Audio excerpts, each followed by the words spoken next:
Alors bonjour à toutes et à tous. Alors je vais vous faire une vidéo très courte, juste pour apporter une précision sur une question qu'on m'a posée concernant une approche ILS avec le Cessna. Alors je vous ai fait une démonstration, je crois, avec le Baron, parce qu'il est équipé d'un système DME, qui permet de mesurer la distance. Alors pour faire une approche ILS, je vous rappelle, c'est une approche dite de précision. Il faut 3 informations, un guidage latéral, un guidage vertical et une distance. Et la distance, normalement, est fournie par le DME. Alors, je ne vais pas rentrer, parce que je n'ai pas les compétences pour le faire, dans une discussion sur la réglementation aérienne. Sachez que la réglementation aérienne et les équipements sont différents d'un pays à l'autre. Si par exemple vous volez aux États-Unis et si vous volez en France, c'est différent. Mais retenez, je vais vous afficher ici une procédure assez classique.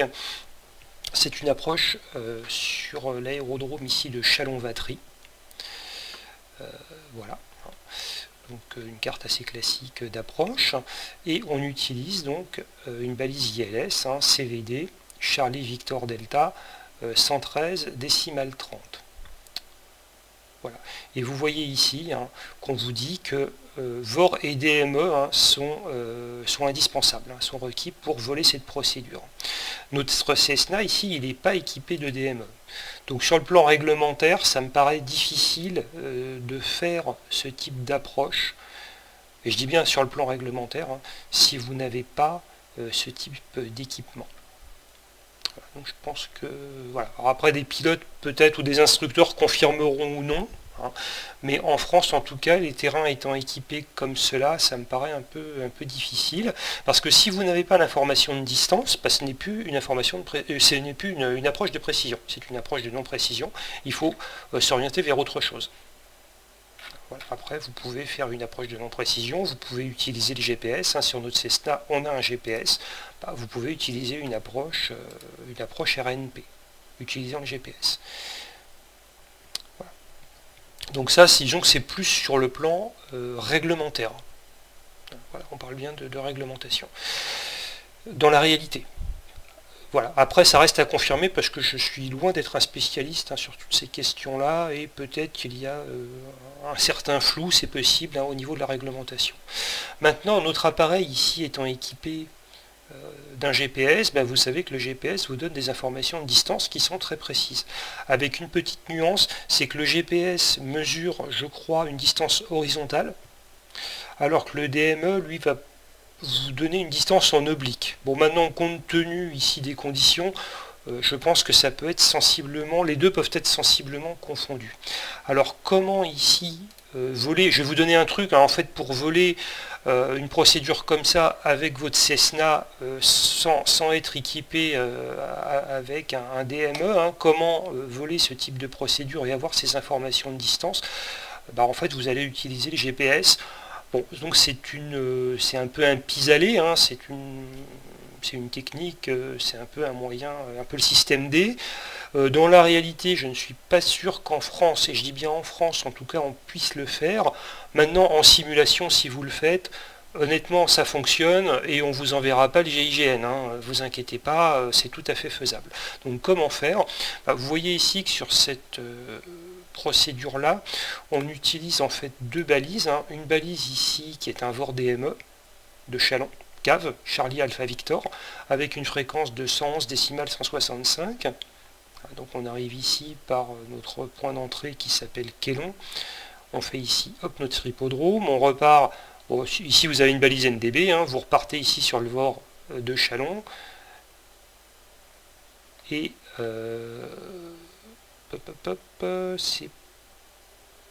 et vous vous posez en fait. Voilà, vous vous posez comme ça. Oui, j'avais regardé une autre carte tout à l'heure, mais enfin bon, celle-ci elle fonctionne très bien. On arrive comme ça, hop, hop, ici on se pose. Et vous allez utiliser en fait votre balise ici ILS en finale pour vraiment vous poser, qui va vous donner le guidage vertical en plus. Voilà, on a une approche ici comme ça. Et vous avez ici les données, vous voyez, de distance qui sont exprimées en fonction des 2 balises, en fonction du seuil de piste, en fonction ici de l'ILS et en fonction également ici du VOR DME. Ouais, vous avez ces distances qui sont exprimées. Alors, on va rentrer, en fait, bon là je me suis mis en vol, hein, voilà. On est quelque part dans le ciel à proximité de notre aéroport, donc hop, on vole, j'ai mis le pilote automatique pour ne pas me casser la tête. Et vous avez ces informations de distance qui sont ici. Donc moi j'ai réglé ici mes deux fréquences, hein. La fréquence active ici, c'est le VOR DME, et ben vous voyez la distance elle apparaît ici. Donc vous pouvez utiliser ça en fait comme un équipement DME, vous avez ces distances-là. Par contre, quand vous allez basculer sur l'ILS, alors vous voyez ici l'ILS, on le capte bien, hein, ça ne vous donne pas cette notion de distance. Hein, ces informations de distance ne sont plus présentes. Alors dans ce cas-là, comment faire? Parce que vous voyez ici quand même, hein, vous pouvez tout à fait, hein, vous avez des notions de distance qui sont données ici. Alors attendez, est-ce que j'ai bien réglé mes fréquences? Non, j'ai pas réglé mes fréquences. Ici l'ILS c'est le 111. C'est le 111.30. Donc on va régler ça ici. Parce que si je vous fais une démonstration avec une fréquence qui est pas bonne, ça va pas marcher. Alors hop, c'est une autre 111, hop, 30. Voilà, CVD. Donc ici on a le VOR DME et ici, hop, voilà, j'avais pas bien réglé ma fréquence, on a le CVD. Vous captez ici cette balise, vous n'avez pas d'information de distance. D'accord. Ici, si vous voulez cette information, vous pouvez faire un direct tout. Vous allez ici, vous réglez CVD. Hop, hop, hop. Alors c'est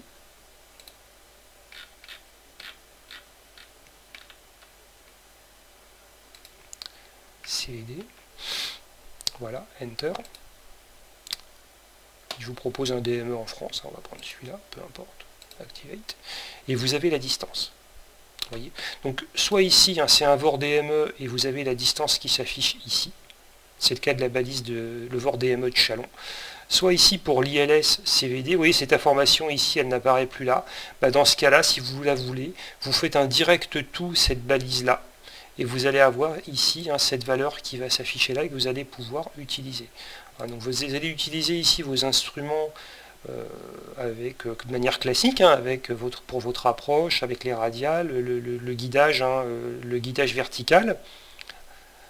Et pour la distance, vous allez utiliser soit ici cette distance que vous avez d'afficher là, soit si elle n'apparaît pas ici, vous pouvez faire un direct tout et elle s'affichera ici et vous pouvez utiliser ça comme des informations DME. Voilà. Alors encore une fois, hein, c'est une pratique un peu bizarre, hein. C'est quelque chose d'un peu, c'est un peu un système D, je dirais, mais ça fonctionne. Hein, ça fonctionne. Maintenant, je ne vous affirme pas que dans la réalité, on puisse faire comme ça. Je pense que dans la réalité, si vous n'êtes pas équipé en DME, encore une fois en France, il faudrait passer normalement hein, sur une autre procédure, soit sur une approche de non-précision, soit éventuellement sur une approche GPS, et donc utilisant ici les GPS. Voilà, petite information hein, sur ce type de procédure, avec un appareil qui ne serait pas équipé comme ça en DME. Si vous avez un appareil qui est uniquement équipé pour le VFR et qui n'a rien du tout, là c'est une approche à vue, bien évidemment, hein. La question ne se pose même pas. Voilà, c'était juste une petite précision, un petit truc que je vous donne. Vous pouvez fonctionner comme ça et vous verrez, c'est tout à fait utilisable en simulation. Voilà, je vous remercie pour votre attention et à la prochaine fois.